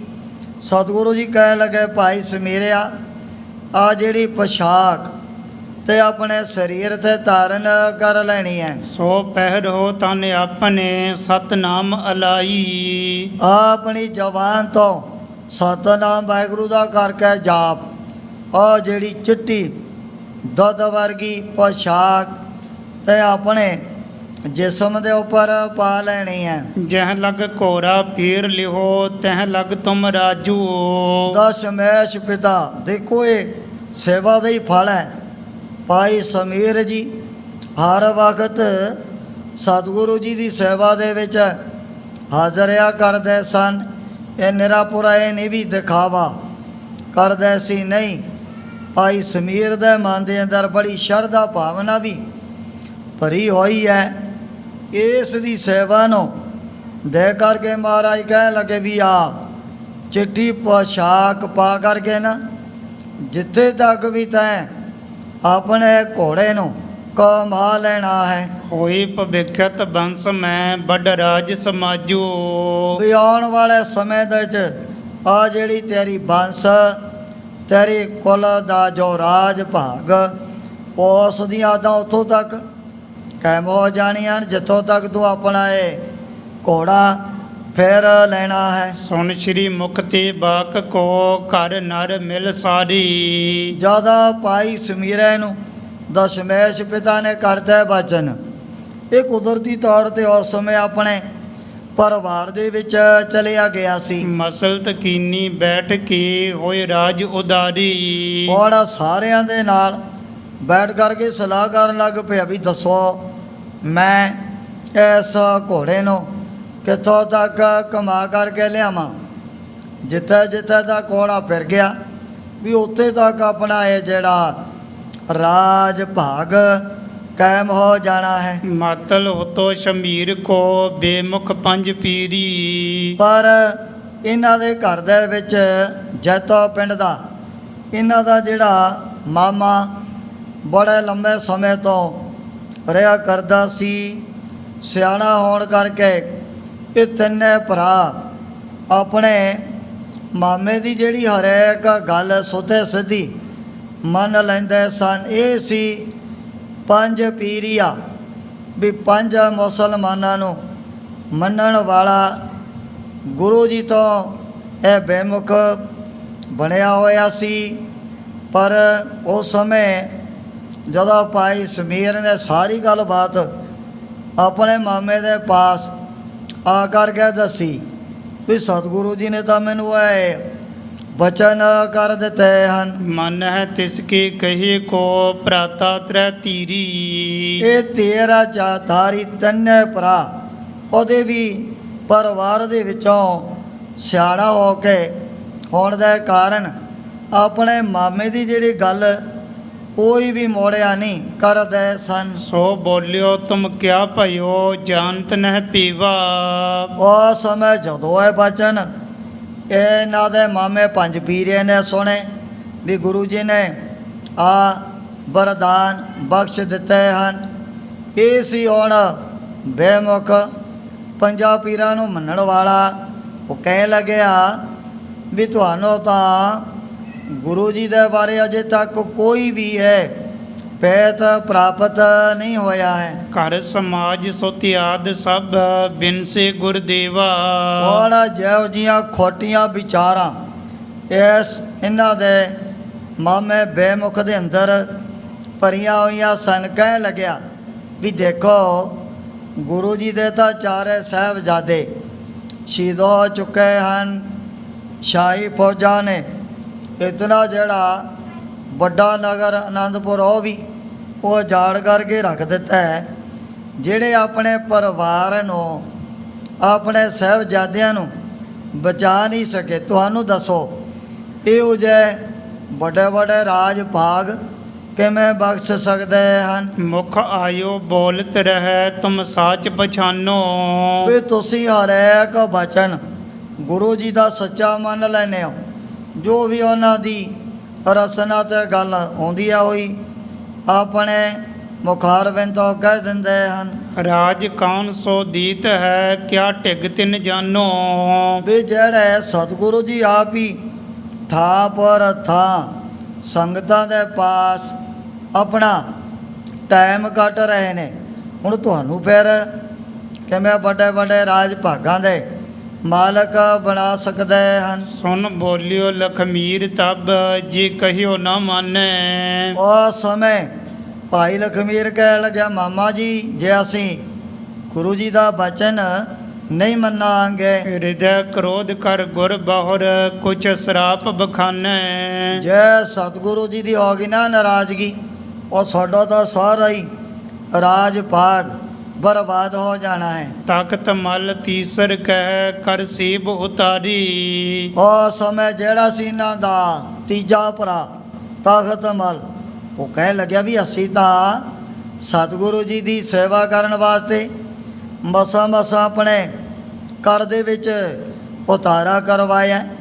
ਜੇ ਬਚਨ ਨਹੀਂ ਮੰਨਾਂਗੇ ਫਿਰ ਮਹਾਰਾਜ ਨੇ ਸਾਡੇ ਉੱਪਰ ਬੜਾ ਨਾਰਾਜ਼ ਹੋ ਜਾਣਾ ਹੈ। ਲਾਭ ਲੈਨ ਕਿਤਹੂ ਰਹਿ ਹੋਈ ਹਾਨ ਹਮਾਰੀ। ਅਸੀਂ ਤਾਂ ਸੇਵਾ ਦਾ ਬਹੁਤ ਵੱਡਾ ਲਾਹਾ ਪ੍ਰਾਪਤ ਕਰਨ ਦੇ ਲਈ ਦੇਖੋ ਮਹਾਰਾਜ ਨੂੰ ਬੇਨਤੀਆਂ ਕਰ ਕਰਕੇ ਮਸਾਂ ਆਪਣੇ ਘਰ ਦੇ ਵਿੱਚ ਲੈ ਕਰਕੇ ਆਏ ਆ। ਸੁਨ ਸਲਾਹ ਸਭ ਹੋਨ ਕੀ ਤਬ ਭਨੈ ਸ਼ਮੀਰਾ। ਉਸ ਸਮੇਂ ਸਾਰਿਆਂ ਦੀ ਸਲਾਹ ਸੁਣ ਕਰਕੇ ਭਾਈ ਸਮੀਰ ਜੀ ਆਪਣੇ ਵੱਲੋਂ ਕਹਿਣ ਲੱਗੇ ਸੀ, ਇਕ ਤਉ ਬਾਕ ਨਾ ਮੋਰੀ ਹੈ ਕਹਿ ਕੋਰ ਨਾ ਤੀਰਾ। ਕਹਿ ਲੱਗਾ ਵੀ ਦੇਖੋ ਸਤਿਗੁਰੂ ਜੀ ਦਾ ਕੀਤਾ ਹੋਇਆ ਬਚਨ ਤੇ ਤਾਂ ਨਹੀਂ ਮੈਥੋਂ ਕਦੇ ਵੀ ਮੋੜਿਆ ਜਾਂਦਾ। ਜਿਹੜੇ ਵਚਨ ਮਹਾਰਾਜ ਨੇ ਰਸਨਾ ਤੋਂ ਕਹਿ ਦਿੱਤੇ ਉਹ ਤਾਂ ਹਮੇਸ਼ਾ ਵਾਸਤੇ ਸਤ ਹੋਇਆ ਕਰਦੇ ਹਨ। ਸੁਨ ਤਿਨ ਕੋ ਮਾਤੁਲ ਕਹਿ ਨਿਜ ਪੁਰ ਚਹੁ ਓਰੀ। ਜਦੋਂ ਇਹਨਾਂ ਦੇ ਮਾਮੇ ਪੰਜ ਪੀਰੇ ਨੇ ਦੇਖਿਆ ਵੀ ਤਾਂ ਤਿੰਨੇ ਭਰਾ ਇੱਕ ਪਾਸੇ ਹੋ ਗਏ ਹਨ, ਕਹਿਣ ਲੱਗਿਆ ਚੰਗਾ ਤੁਹਾਡੀ ਮਰਜ਼ੀ ਹੈ, ਜੇ ਮੇਰੀ ਗੱਲ ਨਹੀਂ ਮੰਨਦੇ ਇਉਂ ਕਰੋ, ਆ ਤੁਸੀਂ ਘੋੜੇ 'ਤੇ ਬੈਠ ਕਰਕੇ ਆਪਣੇ ਪਿੰਡ ਦੇ ਆਲੇ ਦੁਆਲੇ ਗੇੜਾ ਕੱਢ ਲਓ ਅਤੇ ਉੱਥੇ ਤੱਕ ਤੁਹਾਡਾ ਇਹ ਰਾਜ ਭਾਗ ਸਦਾ ਦੇ ਲਈ ਕਾਇਮ ਹੋ ਜਾਣਾ ਹੈ। ਮਾਨ ਬਾਕ ਕੋ ਫੇਰੀ ਹੈ ਚੜ ਕੇ ਇੱਕ ਕੋਰੀ। ਜੇ ਤੁਹਾਡਾ ਮਨ ਦੇ ਵਿੱਚ ਇਹੋ ਜਿਹਾ ਕੋਈ ਵਿਚਾਰੇ ਪੈਦਾ ਹੋ ਗਿਆ, ਘੋੜੇ 'ਤੇ ਚੜ੍ਹ ਕੇ ਇਹਨੂੰ ਆਪਣੇ ਪਿੰਡ ਦੇ ਆਲੇ ਦੁਆਲੇ ਚੱਕਰ ਲਗਾ ਲਓ ਅਤੇ ਉੱਥੇ ਫਿਰ ਤੁਹਾਡੇ ਰਾਜ ਬਾਗ ਦੀਆਂ ਜਿਹੜੀਆਂ ਹੱਦਾਂ ਬਣ ਜਾਣੀਆਂ ਹਨ। ਹਸ ਮਸਲਤ ਕਰ ਆਏ ਪੌਨਾ ਲੈ ਪੋਸ਼ਿਸ਼ ਸੋਈ। ਇਹ ਜਿਹੜੀ ਸਲਾਹ ਕਰਕੇ ਭਾਈ ਸਮੀਰ ਜੀ ਨੇ ਉਹ ਜਿਹੜੀ ਚਿੱਟੇ ਰੰਗ ਦੀ ਪੋਸ਼ਾਕ ਆਪਣੇ ਸਰੀਰ 'ਤੇ ਪਾ ਲਈ ਹੈ। ਗੁਰੀ ਆਗਿਆ ਲਈ ਚੜ ਗਇਓ ਪੁਰ ਚਹੁ ਦਿਸ਼ ਜੋਈ। ਸਤਿਗੁਰੂ ਜੀ ਦੀ ਪਾ ਕਰਕੇ ਆ ਗਿਆ। ਇਹ ਘੋੜਾ ਇਹਨੇ ਆਪਣੇ ਪਿੰਡ ਦੇ ਚਾਰੇ ਪਾਸੇ ਘੁਮਾ ਦਿੱਤਾ ਸੀ। ਪੀਰ ਤੁਰੰਗਮ ਆਏ ਗੋ ਗੁਰ ਬੂਝਨ ਠਾਨਾ। ਜ਼ਿਆਦਾ ਭਾਈ ਸਮੀਰ ਜੀ ਫੇਰ ਨਾ ਆਏ ਦਸ਼ਮੇਸ਼ ਪਿਤਾ ਦੇ ਪਾਸ ਚੱਲ ਕਰਕੇ ਆ ਗਏ। ਹੁਣ ਸਤਿਗੁਰੂ ਜੀ ਨੇ ਸਰਬੱਗ ਤਰਕਾਲਦਰਸੀ ਪੁੱਛਿਆ, ਭਾਈ ਸਮੀਰ ਜੀ ਤੇ ਆਪਣਾ ਘੋੜਾ ਕਿੱਥੋਂ ਤੱਕ ਘੁਮਾ ਲਿਆ? हे ਪ੍ਰਭ ਫੇਰਨ ਕਿਉ ਕੀਓ ਚਹੁ ਦਿਸ਼ਨ ਕੇ ਕਾਨਾ। ਕਹਿ ਲੱਗਿਆ ਗਰੀਬਨ ਵਾਸ ਸੱਚੇ ਪਾਤਸ਼ਾਹ, ਆ ਜਿਹੜਾ ਮੇਰਾ ਮਾਮਾ ਹੈ ਨਾ ਪੰਜ ਪੀਰੀਆ ਦਾ ਚੇਲਾ, ਇਹਨੇ ਮੈਨੂੰ ਘੋੜਾ ਇਹ ਜ਼ਿਆਦਾ ਦੂਰ ਤੱਕ ਫੇਰ ਨਹੀਂ ਦਿੱਤਾ। ਫਿਰ ਵੀ ਮੈਂ ਆਪ ਜੀ ਦਾ ਇਹ ਬਚਨ ਕਮਾਉਂਦਿਆਂ ਹੋਇਆਂ ਘੋੜੇ ਨੂੰ ਪਿੰਡ ਦੇ ਚਾਰੇ ਪਾਸੇ ਜ਼ਰੂਰ ਇਹਦਾ ਚੱਕਰ ਲਗਾ ਦਿੱਤਾ ਹੈ। ਮੰਦ ਮਤੀ ਮਾਤੁਲ ਇਨਹੋ ਲਖ ਅੰਤਰ ਜਾਮੀ। ਸਤਿਗੁਰੂ ਜੀ ਨੇ ਅੰਤਰਜਾਮਤਾ ਦੇ ਨਾਲ ਜਾਣ ਲਿਆ ਵੀ ਇਹਨਾਂ ਦਾ ਜਿਹੜਾ ਬਾਹ ਵਾਸਤਾ ਇੱਕ ਮੰਦੀ ਮਤ ਵਾਲੇ ਬੇਮੁਖ ਮਾਮੇ ਦੇ ਨਾਲ ਪੈ ਚੁੱਕਿਆ ਅਤੇ ਉਹ ਫਿਰ ਇਹਨਾਂ ਨੂੰ ਕੋਈ ਵੀ ਹੋ ਜੀ ਦਾਤ ਲੈਣ ਨਹੀਂ ਦਿੰਦਾ ਹੈ। ਲੈਨ ਦਿਓ ਨਹਿਰਾਜ ਕੁਛ ਕੀਨੀ ਵੱਡ ਖਾਮੀ। ਬਹੁਤ ਵੱਡੀ ਖਾਮੀ ਇਹਨੇ ਆਪਣੇ ਵੱਲੋਂ ਕੀਤੀ ਹੈ। ਸਤਿਗੁਰੂ ਜੀ ਤਾਂ ਭਾਈ ਸਮੀਰ ਜੀ ਨੂੰ ਬਹੁਤ ਵੱਡਾ ਜਿਹੜਾ ਰਾਜ ਭਾਗ ਆਪਣੇ ਵੱਲੋਂ ਬਖਸ਼ਣਾ ਚਾਹੁੰਦੇ ਸਨ। ਕਹਿਓ ਪ੍ਰਭੂ ਆਛੋ ਕਰਿਓ ਅਬ ਬੈਠ ਸ਼ਮੀਰਾ। ਸਤਿਗੁਰੂ ਜੀ ਕਹਿ ਲੱਗੇ ਭਾਈ ਸਮੀਰ ਜੀ ਬਹੁਤ ਚੰਗੀ ਗੱਲ ਕੀਤੀ ਹੈ, ਜੋ ਤੈਂ ਆਪਣੇ ਘੋੜੇ ਨੂੰ ਪਿੰਡ ਦੇ ਚਾਰੇ ਪਾਸੇ ਘੁਮਾ ਦਿੱਤਾ ਹੈ। ਸੁਣ ਕਰ ਬੈਠੇ ਨਿਕਟ ਹੋਈ ਸੰਗੀ ਲਖਮੀਰਾ। ਉਸ ਸਮੇਂ ਭਾਈ ਲਖਮੀਰ ਜੀ ਮਹਾਰਾਜ ਦਾ ਬਚਨ ਬਣ ਕੇ ਨੇੜੇ ਹੋ ਕਰਕੇ ਬੈਠ ਗਏ ਹਨ। ਸੇਵਕ ਆਪਣਾ ਜਾਨ ਕਰ ਕਰੁਣਾ ਬਹੁ ਠਾਨੈ। ਹੁਣ ਸਤਿਗੁਰੂ ਜੀ ਇਹਨਾਂ ਨੂੰ ਆਪਣੇ ਚਰਨਾਂ ਦੇ ਸੇਵਕ ਦਾਸ ਜਾਣਦਿਆਂ ਹੋਏ ਹਰ ਵਕਤ ਕੋਈ ਨਾ ਕੋਈ ਰਹਿਮਤ ਬਖਸ਼ਿਸ਼ ਕਰਨਾ ਚਾਹੁੰਦੇ ਸਨ। ਪ੍ਰਥਮ ਪਿਤਾਮੇ ਸੇਵ ਕਰ ਹਿਤਕਾਰੀ ਮੰਨੈ। ਜੋ ਇਹਨਾਂ ਦੇ ਦਾਦੇ ਭਾਈ ਰਾਏ ਜੋਧ ਨੇ ਮੀਰੀ ਪੀਰੀ ਦੇ ਮਾਲਕ ਸਤਿਗੁਰੂ ਹਰਗੋਬਿੰਦ ਸਾਹਿਬ ਜੀ ਮਹਾਰਾਜ ਦੇ ਟਾਈਮ 'ਤੇ ਬਹੁਤ ਵੱਡੇ ਮਹਾਨ ਯੁੱਧ ਦੇ ਵਿੱਚ ਸੇਵਾ ਨਿਭਾਈ। ਉਸ ਸੇਵਾ ਨੂੰ ਜਾਣਦੇ ਹੋਇਆਂ ਮਹਾਰਾਜ ਨੇ ਬੜੀਆਂ ਖੁਸ਼ੀਆਂ ਇਹਨਾਂ ਤਿੰਨਾਂ ਭਰਾਵਾਂ ਦੇ ਉੱਪਰ ਵੀ ਧਾਰਨ ਕੀਤੀਆਂ ਹੋਈਆਂ ਸਨ। ਦੋਹਰਾ ਇਸ ਪ੍ਰਕਾਰ ਬੀਤੇ ਦਿਵਸ 10 ਇਕਾਦਸ਼ ਜਾਨ। ਜਦੋਂ ਭਾਈ ਸਮੀਰ ਜੀ ਨੂੰ ਐਸੇ ਤਰ੍ਹਾਂ ਇਹ ਸੇਵਾ ਕਰਦਿਆਂ ਕਰਦਿਆਂ 10-11 ਦਿਨ ਹੋਰ ਬਤੀਤ ਹੋ ਗਏ ਸੀ। ਨਾਨਾ ਭੋਜਨ ਕੋ ਕਰਹਿ ਅਚਬਾਵਹਿ ਹਿਤ ਠਾਨ। ਹੈ ਤਾਂ ਠਾਨ ਬੜੇ ਪਿਆਰ ਦੇ ਨਾਲ ਰੋਜ਼ ਦੀ ਰੋਜ਼ ਬੜੇ ਸਵਾਦਿਸ਼ਟ ਭੋਜਨ ਬਣਾ ਕੇ ਭਾਈ ਸਮੀਰ ਜੀ ਆਪ ਸਤਿਗੁਰੂ ਜੀ ਨੂੰ ਛਕਾਇਆ ਕਰਦੇ ਸਨ। ਨਿਸ਼ਾਨੀ ਛੰਦ ਇੱਕ ਦਿਨ ਕਰਿਓ ਆਹਾਰ ਸ਼ੁਭ ਧਰ ਥਾਰ ਮਜਾਰੀ। ਇੱਕ ਦਿਨ ਜਦੋਂ ਸਤਿਗੁਰੂ ਜੀ ਨੇ ਰੁਚੀ ਦੇ ਮੁਤਾਬਕ ਲੰਗਰ ਪਾਣੀ ਛਕ ਲਿਆ ਸੀ। ਕਰਿਓ ਪਰੋਸਨ ਤਬ ਭਲੀ ਧਰ ਗੁਰੂ ਅਗਾਰੀ। ਉਹਨੇ ਨੇ ਜਿਹੜਾ ਨਾਨੇ ਪ੍ਰਕਾਰ ਦੇ ਭੋਜਨ ਤਿਆਰ ਕਰਕੇ ਥਾਲ ਮਹਾਰਾਜ ਦੇ ਅੱਗੇ ਰੱਖ ਦਿੱਤਾ ਸੀ। ਫਿਰਿਓ ਸ਼ਮੀਰਾ ਨਿਕਟ ਤਬ ਪ੍ਰਭ ਅਚਨ ਕਰੰਤੀ। ਬਹੁਤ ਵੱਡਾ ਥਾਲ ਪਰੋਸ ਕਰਕੇ ਵੀ ਮਹਾਰਾਜ ਦੇ ਨੇੜੇ ਹੋ ਕਰਕੇ ਬੈਠ ਗਿਆ ਹੈ। ਨੀਰ ਕਟੋਰਾ ਦੀਤ ਭਰ ਲੈ ਪਾਨ ਪਿਵੰਤੀ। ਜਦੋਂ ਸਤਿਗੁਰੂ ਜੀ ਨੇ ਕਟੋਰੇ ਦੇ ਵਿੱਚੋਂ ਲੈ ਕਰਕੇ ਬਹੁਤ ਠੰਡਾ ਸੀਤਲ ਜਲ ਛਕਿਆ ਸੀ ਭਾਈ ਸਮੀਰ ਜੀ ਦੇ ਪਾਸੋਂ। ਤ੍ਰਿਪਤ ਹੋਈ ਸਤਿਗੁਰ ਰਹੀ ਨਿਜ ਬਿਨੈ ਬਖਾਨੀ। ਜਦੋਂ ਦਸ਼ਮੇਸ਼ ਪਿਤਾ ਲੰਗਰ ਪਾਣੀ ਛਕ ਕਰਕੇ ਨਾ ਤ੍ਰਿਪਤ ਹੋ ਗਏ, ਉਹ ਸਮੇਂ ਫੇਰੇ ਆਪਣੇ ਵੱਲੋਂ ਬੇਨਤੀ ਕਰਨ ਲੱਗ ਪਿਆ ਸੀ। ਦੀਜਾ ਸ਼ੀਤ ਪ੍ਰਸ਼ਾਦ ਨਿਜ ਹਮ ਕਰਹਿ ਕਾਨੀ। ਭਾਈ ਸਮੀਰ ਜੀ ਨੇ ਦੋਵੇਂ ਹੱਥ ਜੋੜੇ, ਸੱਚੇ ਪਾਤਸ਼ਾਹ ਵੀ ਅੱਜ ਆਪਣਾ ਸੀਤ ਪ੍ਰਸ਼ਾਦ ਬਖਸ਼ ਦਿਓ। ਅਸੀਂ ਫਿਰ ਸਾਰੇ ਪਰਿਵਾਰ ਨੇ ਔਰ ਰਲ ਮਿਲ ਕਰਕੇ ਛਕ ਲੈਣਾ ਹੈ। ਸ਼੍ਰੀ ਮੁਖ ਬੋਲੇ ਥਾਲ ਲਿਹੋ ਬੈਠੋ ਇਸ ਥਾਨਾ। ਸਤਿਗੁਰੂ ਜੀ ਕਹਿਣ ਲੱਗੇ ਵੀ ਤੂੰ ਸਾਰੀ ਥਾਲ ਸਾਂਭ ਲੈ, ਪਰ ਜੇ ਤੂੰ ਇੱਥੇ ਸਾਡੇ ਪਾਸ ਹੀ ਬੈਠ ਕਰਕੇ ਛਕ ਲੈ ਤਾਂ ਚੰਗਾ ਹੈ। ਇਹਦੀ ਬੇਨਤੀ ਮੰਨਦਿਆਂ ਹੋਇਆ ਮਹਾਰਾਜ ਨੇ ਉਹ ਜਿਹੜਾ ਥਾਲੀ ਭਾਈ ਸਮੀਰਾ ਜੀ ਨੂੰ ਬਖਸ਼ ਦਿੱਤਾ ਸੀ। ਕਰਹੋ ਖਾਨ ਹਿਤ ਠਾਨ ਕੈ ਸ਼ਰਧਾਲ ਮਹਾਨਾ।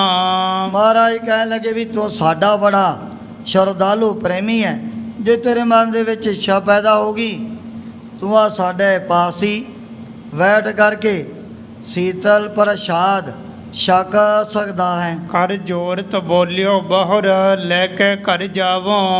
ਇਹ ਸੁਣ ਕਰਕੇ ਭਾਈ ਸਮੀਰਾ ਜੀ ਕਹਿ ਲੱਗਾ ਸੱਚੇ ਪਾਤਸ਼ਾਹ ਵੀ ਮੈਂ ਘਰ ਦੇ ਵਿੱਚ ਜਦੋਂ ਲੈ ਗਿਆ ਫਿਰ ਹੋਰ ਵੀ ਥੋੜਾ ਥੋੜਾ ਸਾਡੇ ਮੈਂਬਰਾਂ ਨੇ ਛਕ ਲੈਣਾ ਹੈ। ਸਭ ਕੁਟੰਬ ਸੰਗ ਬੰਟ ਕੇ ਧਰ ਭਾਵਨ ਖਾਵੋ। ਮੈਂ ਆਪਣੇ ਪਰਿਵਾਰ ਦੇ ਸਮੇਤ ਥੋੜਾ ਥੋੜਾ ਵੰਡ ਕਰਕੇ ਆਪਦਾ ਸ਼ੀਤ ਪ੍ਰਸ਼ਾਦ ਛਕ ਲਵਾਂਗਾ। ਇਮ ਕਹਿ ਥਾਰ ਉਠਾਈ ਕੈ ਘਰ ਪਹੁੰਚਿਓ ਜਾਈ। ਔਰ ਜਦੋਂ ਭਾਈ ਸਮੀਰਾ ਜੀ ਥਾਲ ਲੈ ਕਰਕੇ ਆਪਣੇ ਘਰ ਦੇ ਵਿੱਚ ਪਹੁੰਚੇ ਹਨ, ਭਰਾਤਾ ਮਾਤੁਲ ਯਾਦ ਜੀ ਸਭ ਲੀਏ ਬੁਲਾਈ। ਉਸ ਵਕਤ ਆਪਣੇ ਭਰਾਵਾਂ ਤੇ ਉਹ ਜਿਹੜਾ ਬੇਮੁਖ ਇਹਨਾਂ ਦਾ ਮਾਮਾ ਸਾਰਿਆਂ ਨੂੰ ਭਾਈ ਸਮੀਰਾ ਜੀ ਨੇ ਇੱਕ ਥਾਂ ਤੇ ਇਕੱਠੇ ਕਰ ਲਿਆ ਸੀ। ਠਾਰ ਜੋ ਮਹਾਪ੍ਰਸਾਦ ਕੋ ਮੈਂ ਜਾਚ ਸੋ ਲਿਆਇਓ। ਕਹਿ ਲਗਾ ਵੀ ਦੇਖੋ ਮੈਂ ਦਸ਼ਮੇਸ਼ ਪਿਤਾ ਦੇ ਪਾਸੋਂ ਬੇਨਤੀ ਕਰਕੇ ਉਹਨਾਂ ਦਾ ਸ਼ੀਤ ਪ੍ਰਸ਼ਾਦ ਆਪ ਮੰਗ ਕਰਕੇ ਲਿਆਂਦਾ ਹੈ। ਪਾਪ ਹੋ ਬਹੁ ਕਲਿਆਣ ਕੋ ਹੋਈ ਹੈ ਮਨ ਪਾਇਓ। ਜਦੋਂ ਆਪਾਂ ਥੋੜਾ ਥੋੜਾ ਛਕ ਲਿਆ ਸਤਿਗੁਰੂ ਜੀ ਨੇ ਆਪਣੇ ਪਰ ਸਾਰਿਆਂ ਦੀ ਕਲਿਆਣ ਕਰ ਦੇਣੀ ਹੈ। ਹਿਮ ਕਹਿ ਜਬ ਪ੍ਰਸਾਦ ਤੀ ਉਤਰਾਏ ਰੁਮਾਲਾ। ਪਰ ਸਤਿਗੁਰੂ ਜੀ ਨੇ ਐਸਾ ਜਿਹੜਾ ਆਚਾਰਜ ਕੌਤਕ ਵਰਤਾਇਆ ਵੀ ਜਦੋਂ ਇਹ ਉਹ ਜਿਹੜਾ ਚਿੱਟੇ ਰੰਗ ਦਾ ਰੁਮਾਲ ਥਾਲ ਦੇ ਉੱਪਰੋਂ ਲਾਉਣ ਲੱਗੇ ਸਨ। ਮਾਤਲ ਜੈਤੋ ਕਾ ਤਬੈ ਕਹਿ ਸਭ ਸਮਝਾਇਓ। ਹੁਣ ਜਿਹੜਾ ਇਹਨਾਂ ਦਾ ਮਾਮਾ ਜੈਤੋ ਪਿੰਡ ਦੇ ਰਹਿਣ ਵਾਲਾ ਇਹ ਤਾਂ ਪਹਿਲਾਂ ਹੀ ਬੜਾ ਨਾਸਤਿਕ ਹੈ, ਬੇਮੁਖ ਹੈ। ਜਦੋਂ ਇਹਨੇ ਸਤਿਗੁਰੂ ਜੀ ਦੇ ਸ਼ੀਤ ਪ੍ਰਸਾਦ ਵੱਲ ਨਿਗਾਹ ਮਾਰੀ ਹੈ। हम गुग्गी सुल्तान को पूजह मन पाई। ਸਤਿਗੁਰੂ ਜੀ ਨੇ ਐਸੀ ਕਲਾ ਵਰਤਾਈ, ਇਹਨੂੰ ਉਹ ਫਿਰ ਮਹਾਂਪ੍ਰਸਾਦ ਸਾਹਮਣੇ ਦਿਸਣ ਲੱਗ ਪਿਆ ਸੀ। क्रोधित है इस अचिति तन तांब विनाशै। ਆਪਣੇ ਭਾਣਜਿਆਂ ਨੂੰ ਕਹਿਣ ਲੱਗਿਆ ਵੀ ਦੇਖੋ, ਜੇ ਆਪਾਂ ਇਹੋ ਜਿਹਾ ਭੋਜਨ ਛਕ ਲਿਆ, ਆ ਜਿਹੜਾ ਸੁਲਤਾਨੀਆ ਗੁੱਗਾ ਪੀਰ, ਇਹਦੀ ਨਾ ਆਪਣੇ ਉੱਪਰ ਬੜੀ ਨਾਰਾਜ਼ਗੀ ਹੋ ਜੂ। ਜੇ ਨਾਰਾਜ਼ ਹੋ ਗਿਆ ਦੇਖ ਲਓ, ਫਿਰ ਆਪਣੇ ਆ ਸਾਰੇ ਕਾਰੀ ਇਹਨੇ ਬਰਬਾਦ ਕਰਕੇ ਰੱਖ ਦੇਣੇ ਹਨ। हमरे पीर कदीम के पूरत सब आशै। ਇਹਨਾਂ ਨੂੰ ਤਾਂ ਅਸੀਂ ਆਪਣੇ ਬਹੁਤ ਵੱਡੇ ਪੀਰ ਮੰਨਿਆ ਹੋਇਆ ਹੈ। ਬੜੇ ਲੰਬੇ ਸਮੇਂ ਤੋਂ ਜੋ ਵੀ ਕੋਈ ਮਨ ਦੇ ਵਿੱਚ ਹੁੰਦੀ ਹੈ ਕਾਮਨਾ, ਇਹ ਸਾਡੇ ਪੀਰ ਉਹੀ ਪੂਰੀ ਕਰ ਦਿੰਦੇ ਹਨ। चिंता बहुत शमीर के तिस छिन होए आई। ਇਹ ਦੇ ਕਰਕੇ ਭਾਈ ਸਮੀਰ ਜੀ ਦੇ ਮਨ ਦੇ ਵਿੱਚ ਬੜੀ ਚਿੰਤਾ, ਬੜਾ ਫਿਕਰ ਖੜਾ ਹੋ ਗਿਆ ਵੀ ਮੈਂ ਤਾਂ ਮਸਾ ਬੇਨਤੀਆਂ ਕਰਕੇ ਇਹ ਸਤਿਗੁਰੂ ਜੀ ਦੇ ਕੋਲੋਂ ਆ ਸ਼ੀਤ ਪ੍ਰਸਾਦ ਵਾਲਾ ਥਾਲ ਪ੍ਰਾਪਤ ਕੀਤਾ ਸੀ। ਇਹ ਤਾਂ ਇਹ ਹੁਣ ਹੋਰੇ ਤਰ੍ਹਾਂ ਦੀਆਂ ਗੱਲਾਂ ਕਰਨ ਲੱਗ ਪਿਆ ਹੈ। गुरते आन्यो जाच मैं इस तर्क उठाई। ਇਹਨੇ ਤਾਂ ਆਉਣ ਸਾਰ ਕਿਹੋ ਜੀਆਂ ਤਰਕਾਂ ਆ ਸਤਿਗੁਰੂ ਜੀ ਦੇ ਸ਼ੀਤ ਪ੍ਰਸਾਦ ਦੇ ਉੱਪਰ ਕਰਨੀਆਂ ਸ਼ੁਰੂ ਕਰ ਦਿੱਤੀਆਂ ਹਨ। ਵੱਡੇ ਭਾਗ ਤੇ ਪ੍ਰਾਪਤੀ ਪਾਰਸ ਜਿਮ ਰੰਕਾ। ਇਹ ਜਿਹੜਾ ਸਤਿਗੁਰੂ ਜੀ ਦਾ ਸ਼ੀਤ ਪ੍ਰਸਾਦ ਦਾ ਬਹੁਤ ਵੱਡੇ ਭਾਗਾਂ ਵਾਲਿਆਂ ਨੂੰ ਪ੍ਰਾਪਤ ਹੁੰਦਾ ਹੈ। ਜਿਵੇਂ ਕੋਈ ਹੋਵੇ ਨਾ ਬੜਾ ਗਰੀਬ ਕੰਗਾਲ, ਉਹਨੂੰ ਕੋਈ ਉਹ ਚੀਜ਼ ਕਿਸਮਤ ਜਾਗ ਪਈ ਤਾਂ ਫਿਰ ਪਾਰਸ ਦੀ ਵੱਟੀ ਪ੍ਰਾਪਤ ਹੋਇਆ ਕਰਦੀ ਹੈ। ਨਹਿ ਮਾਤੁਲ ਸਮਝੈ ਹਿਰਦੈ ਠਾਨਤ ਕੁਛ ਸੰਕਾ। ਭਾਈ ਸਮੀਰ ਜੀ ਬੜੀਆਂ ਸੋਚਾਂ 'ਚ ਪੈ ਗਏ ਵੀ ਆ ਸਾਡਾ ਜਿਹੜਾ ਮਾਮਾ, ਇਹਦੇ ਮਨ ਦੇ ਵਿੱਚ ਕੋਈ ਅਜੇ ਤੱਕ ਸ਼ਰਧਾ ਭਾਵਨਾ ਯਕੀਨ ਨਹੀਂ ਪੈਦਾ ਹੋਇਆ ਹੈ। ਕਹਿ ਲਖਮੀਰ ਸ਼ਮੀਰ ਕੋ ਜੇ ਕਰੋ ਨਾ ਖਾਨੀ। ਉਹ ਸਮੇਂ ਵਿਚਾਰੇ ਸ਼ਸ਼ੋਪਨ ਦੇ ਵਿੱਚ ਪੈ ਕੇ ਵੀ ਕੀ ਕੀਤਾ ਜਾਏ। ਹੁਣੇ ਨੂੰ ਵੀ ਅਸੀਂ ਆਪਣੇ ਵੱਲੋਂ ਕਦੇ ਜਵਾਬ ਨਹੀਂ ਦੇ ਸਕਦੇ ਆ। ਖਾਨ ਅਬਨੀ ਮਹਿ ਗਾਡ ਦਿਹੋ ਨਹਿ ਸਕੈ ਪਛਾਨੀ। ਪਰ ਜਦੋਂ ਮਹਾਰਾਜ ਨੇ ਐਸਾ ਆਚਾਰਜ ਖੇਲ ਵਰਤਾਇਆ, ਕਹਿ ਲੱਗੇ ਵੀ ਜੇ ਆਪਾਂ ਨਹੀਂ ਛਕਣਾ, ਫਿਰ ਇਹ ਜਿਹੜਾ ਸਤਿਗੁਰੂ ਜੀ ਦਾ ਬਚਿਆ ਹੋਇਆ ਅੰਨ ਪਾਣੀ ਆਪਾਂ ਆ ਧਰਤੀ ਦੇ ਥੱਲੇ ਦਬ ਦਿੰਦੇ ਆ। ਉਤ ਗੁਰ ਰਹਿ ਪ੍ਰਸੰਨ ਹੀਏ ਇਤ ਪੀਰ ਨਾ ਕੋਪੈ। ਜੇ ਆਪਾਂ ਬੇਅਦਬੀ ਨਹੀਂ ਕਰਾਂਗੇ ਤੇ ਫਿਰ ਸਤਿਗੁਰੂ ਜੀ ਨੇ ਵੀ ਆਪਣੇ ਉੱਪਰ ਕੋਈ ਨਾਰਾਜ਼ ਨਹੀਂ ਹੋਣਾ ਹੈ। ਹਸ ਮਸਲਤ ਕਰ ਪਰਸ ਪਰ ਚਾਹਤ ਇਸ ਲੋਪੈ। ਤੇ ਇਧਰੋਂ ਫਿਰ ਜਿਹੜਾ ਪੰਜ ਪੀਰ ਆ ਉਹਦੀ ਵੀ ਇਹ ਨਾਰਾਜ਼ਗੀ ਨਹੀਂ ਲੈਣੀ ਚਾਹੁੰਦੇ ਹਨ। ਬਸ ਨਹਿ ਚਲਿਓ ਸ਼ਮੀਰ ਕੋ ਮਾਤੁਲ ਵੱਡ ਖੋਟਾ। ਜਿਹੜਾ ਇਹਨਾਂ ਦਾ ਮਾਮਾ ਉਹ ਬੜਾ ਖੋਟਾ ਹੈ, ਬੇਮੁਖ ਹੈ, ਬੜਾ ਨਾਸਤਕ ਸੀ। ਜਦੋਂ ਵੀ ਕੋਈ ਇਹੋ ਜਿਹੀ ਮਹਾਰਾਜ ਬਖਸ਼ਿਸ਼ ਕਰਨ ਵਾਸਤੇ ਤਿਆਰ ਹੁੰਦੇ, ਇਹ ਉਸੇ ਵਕਤ ਬੜੀਆਂ ਦਲੀਲਾਂ ਤਰਕਾਂ ਮਾਰ ਕੇ ਇਹਨਾਂ ਨੂੰ ਰੋਕ ਦਿੰਦਾ ਸੀ। ਮਹਾਪ੍ਰਸਾਦ ਨਾ ਅਚਨ ਦੀਏ ਵੱਡ ਕੀਨ ਸਟੋਟਾ। ਬਹੁਤ ਵੱਡਾ ਘਾਟਾ ਸਾਰੇ ਪਰਿਵਾਰ ਨੂੰ ਇਹਨੇ ਪਵਾ ਦਿੱਤਾ ਸੀ ਵੀ ਕਿਤਨੀ ਬੜੀ ਮਹਾਨ ਦਾਤ ਸਤਿਗੁਰੂ ਜੀ ਦਾ ਸ਼ੀਤ ਪ੍ਰਸਾਦ ਮਸਾ ਮਿਲਿਆ। ਇੱਕ ਵੀ ਜਿਹੜੀ ਗਰਾਹੀ ਇਹਨਾਂ ਦੇ ਮਾਮੇ ਨੇ ਪਰਿਵਾਰ ਨੂੰ ਖਾਣ ਨਹੀਂ ਦਿੱਤੀ ਹੈ। ਗਾਡ ਦੀਨ ਖਨ ਯਵਨ ਕੋ ਨਹਿ ਕਿਨਹੂ ਖਾਇਓ। ਪਰ ਹੁਣ ਆਪਣੇ ਮਾਮੇ ਦੀ ਗੱਲ ਮੰਨ ਕਰਕੇ ਇਹਨਾਂ ਨੇ ਵੀ ਕੋਈ ਵੀ ਜਿਹੜਾ ਇੱਕ ਗਰਾਹੀ ਭਰ ਸਤਿਗੁਰੂ ਜੀ ਦਾ ਸ਼ੀਤ ਪ੍ਰਸਾਦ ਨਹੀਂ ਛਕਿਆ ਸੀ। ਪਰਾ ਰਬਦ ਬਿਨ ਕਿਤ ਕਹੂੰ ਕਿਸਤੇ ਕਿਨ ਪਾਇਓ। ਕਵੀ ਜੀ ਕਹਿੰਦੇ ਨੇ ਵੀ ਜੇਕਰ ਕਿਸੇ ਦੀ ਪ੍ਰਾਰਬਧ ਬਹੁਤ ਢਿੱਲੀ ਹੈ, ਉਹਨੂੰ ਕਦੇ ਫਿਰ ਇਹੋ ਜਿਹੀਆਂ ਜਿਹੜੀਆਂ ਬਖਸ਼ਿਸ਼ਾਂ ਰਹਿਮਤਾਂ ਕਦੇ ਵੀ ਪ੍ਰਾਪਤ ਨਹੀਂ ਹੋ ਸਕਦੀਆਂ ਬਿਨ ਕਰਮਾਂ ਕੇ ਮਿਲਣ ਲਈ। ਕਰਮਾਂ ਤੋਂ ਬਗੈਰ ਇਹੋ ਜਿਹੀਆਂ ਜਿਹੜੀਆਂ ਦਾਤਾਂ, ਇਹੋ ਜਿਹੀਆਂ ਬਖਸ਼ਿਸ਼ਾਂ ਲੈਣੀਆਂ ਬੜੀਆਂ ਜਿਹੜੀਆਂ ਔਖੀਆਂ ਹੋਇਆ ਕਰਦੀਆਂ ਹਨ। ਹੁਣ ਜਿਸ ਪ੍ਰਕਾਰ ਭਾਈ ਸਮੀਰ ਜੀ ਨੇ ਸਤਿਗੁਰੂ ਜੀ ਦੇ ਚਰਨਾਂ 'ਚ ਪਹੁੰਚਣਾ ਹੈ, ਉਸ ਪ੍ਰਸੰਗ ਦੀ ਵਿਚਾਰ ਅੱਗੇ ਕੀਤੀ ਜਾਏਗੀ। ਇਉਂ ਸ੍ਰੀ ਗੁਰੂ ਗੋਬਿੰਦ ਸਿੰਘ ਜੀ ਮਹਾਰਾਜ ਗੁਰਤਾ ਗੱਦੀ 'ਤੇ ਬਿਰਾਜਮਾਨ ਹੋ ਕਰਕੇ ਆਪਣੇ ਪਵਿੱਤਰ ਉਪਦੇਸ਼ ਅਤੇ ਦਰਸ਼ਨਾਂ ਦੁਆਰਾ ਵਡਭਾਗੇ ਗੁਰ ਸਿੱਖਾ ਤਾਈ ਨੇ ਹਾਲ ਕਰ ਰਹੇ ਨੇ। ਸੁਪਤ ਹੋਈ ਕਰ ਜਾਮਨੀ, ਉੱਠ ਆਏ ਪ੍ਰਭਾਤੀ, ਹਾਥ ਜੋਰ ਬੰਧਨ ਕਰੀ, ਧਰਕਤ ਜਿਸ ਛਾਤੀ। ਸੁਪਤ ਹੋਈ ਕਰ ਜਾਮਨੀ, ਉੱਠ ਆਏ ਪ੍ਰਭਾਤੀ, ਹਾਥ ਜੋਰ ਬੰਧਨ ਕਰੀ, ਧਰਕਤ ਜਿਸ ਛਾਤੀ। ਏ ਚੌਥੇ ਪਾਰ ਬ੍ਰਹਮ ਅਵਨਾਸੀ ਅਗਨਾਸ